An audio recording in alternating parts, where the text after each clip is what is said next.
A wife and mom in southern England writes in, she is perplexed and frustrated, and it's obvious why. Dear Pastor John and Tony, thank you for this podcast and the ways that you have approached so many topics with care and godly insight. I have been hugely helped by episodes 548, How Do I Honor God in Chronic Pain, and episode 1243, I Have Chronic Fatigue, How Do I Not Waste My Life?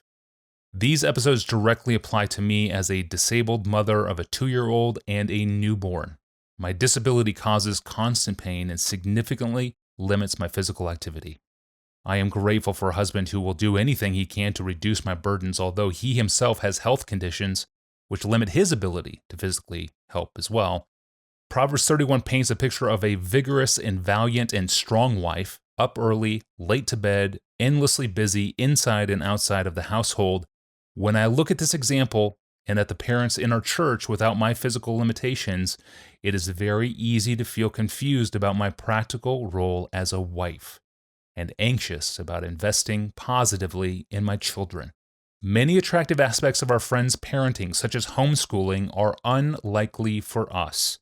How do I build a vision for parenting faithfully through my limitations and deal with my guilt over the things I cannot do?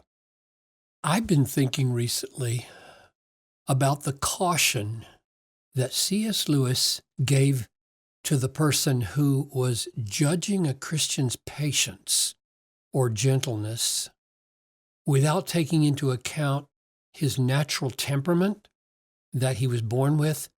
The problem had arisen from the fact that there was an unbeliever who seemed a lot more patient and gentle than this particular believer. So the critic wondered, well, what good is it to say that God has saved this person and is in the process of sanctifying them? They're no better than an unbeliever. Suppose you have a scale of 1 to 10, and the 1 represents a person who is totally impatient and completely without any gentleness at all, a perfect hothead. And 10 represents a person who is perfectly patient and perfectly gentle in all the ways that we should be. Then you find that there's a Christian who's a 5 on this scale between 1 and 10. And there's an unbeliever who, as far as you can see outwardly, is a 7 on the scale of 1 to 10. And Lewis asks, can you say from this that the Holy Spirit is a weaker sanctifying influence in the life of the believer than the natural influences are in the life of the unbeliever? And his answer is no. No, you can't say that because, as far as you know, the unbeliever was born with a temperament of 7. Yeah. He's simply, by nature, phlegmatic in his personality, while the believer may have been born a 1 and is by nature a Vesuvius of bad temper, so that being a 5 is an incredible miracle. I'll tell you, when I read this years ago, I was just blown away with helpfulness. Yeah, totally. I wonder why, right? I wonder why. I look in the mirror. Now, I think that caution, that wisdom, not to judge without knowing all the factors that shape a person's personality and achievements, applies to lots of areas of life besides patience and gentleness. And the principle is very relevant when it comes to this particular case of our young mom with a disability. And the principle is God doesn't measure the form of our faithfulness by the form of somebody else's faithfulness who may have started from a very different place. Faithfulness always matters. The form of the faithfulness differs according to hundreds of circumstances. So Proverbs 31 describes the form of faithfulness in the life of an ancient woman. That is a woman from antiquity. In the full bloom of her health and strength. It doesn't describe the form of faithfulness for a woman who is deaf and blind in her 80s, or a woman who's recently married at age 16, just beginning to discover what wisdom is. And it doesn't describe the form of the faithfulness of a woman with disabilities that might keep her from planting a vineyard or putting her hand to the spindle or rising while it is still dark or even clothing herself. So a woman with such a disability must search the scriptures to find the form of faithfulness that applies to her. And she won't have to look far, because right here in chapter 31 of Proverbs, there are beautiful forms of faithfulness that she can pursue. Trustworthiness, verse 11. Not harming her husband's reputation with an idle tongue. Being financially astute, verse 16.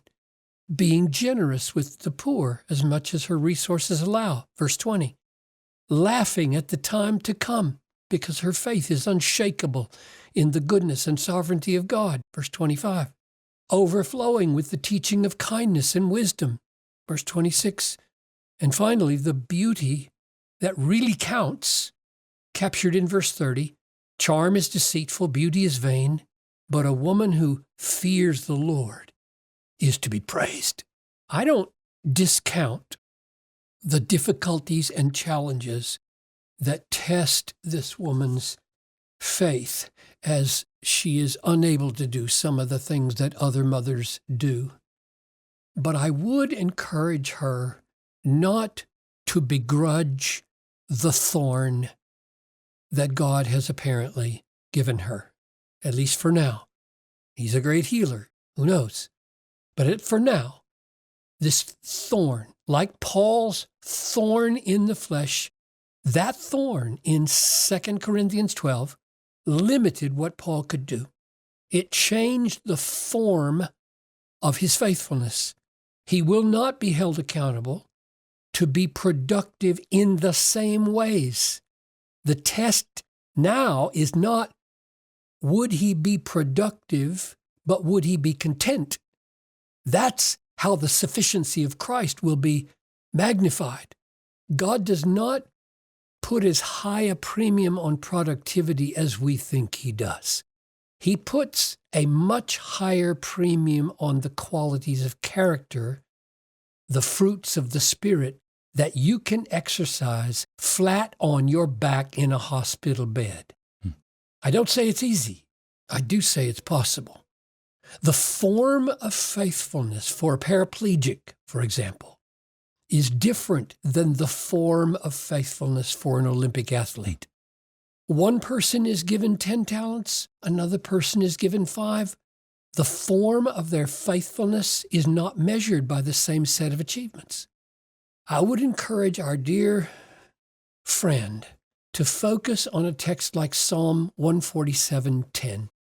God's delight is not in the strength of the horse, nor his pleasure in the legs of a man, but the Lord takes pleasure in those who fear him, in those who hope in his steadfast love. Strength and beauty are wonderful gifts, but they are as nothing. Let me say that again. They are as nothing compared to the fear of the Lord and the heart that hopes in God's steadfast love. So when this young mother looks in the mirror or measures herself by the strength of a horse or the legs of the healthy supermom, remember the words of Samuel in 1 Samuel 16:7. The Lord sees not as man sees. Man looks on the outward appearance, but the Lord looks on the heart. 1 Samuel 16:7. There is a kind of beauty, and there is a kind of strength, and there is a kind of mothering that God has designed for every disabled mom who will look to Christ and trust him.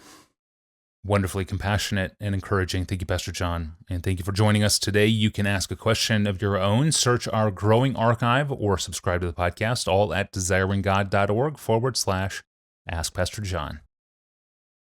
Well, there are right ways to correct other believers, and there are wrong ways to correct other believers. So what's the difference?